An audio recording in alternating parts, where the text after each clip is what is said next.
dowladda hoose ee magaalada Burco ayaa maanta olole nadaafadeed oo lagu gurayo qashinka magaalada ka filisay xaafadaha kala duwan ee magaalada Burco. Howlgalkan ololaha nadaafadeed oo ay horkacayaan mas'uuliyiinta dowladda hoose kana qayb qaadanayeen shaqaalaha iyo gaadiidka dowladda hoose.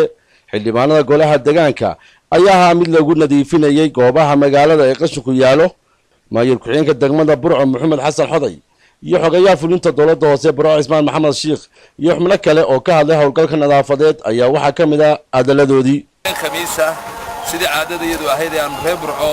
ugu ballan qaadnay inaanu kaambeynka xashiishka maalin kasta oo ay khamiisa ka qayb gali doonaan shaqaalaha dowladda hoose iyo bulshooyinka reer Burco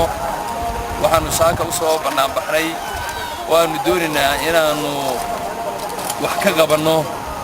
masiibo weyn oo dadku aan weyn oo inagu habsatay bacda iyo mooye saxada taasoo magaaladeennii ka dhigtay meel aan ishu qabanaynin. anagu heegan baanu diinahay insha Allahu ta'ala inaan qashinka magaalada ka guro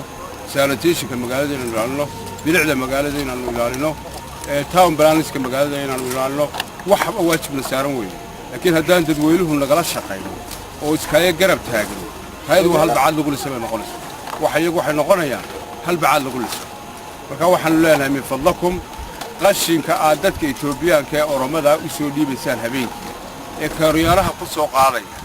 ee aan gaarsiinayn haantii ama dhasbiinkii halkii loogu talagalay dadweynuhu reer Burco min fadlakum ka daay. maalinta khamiista ee toddobaad kasta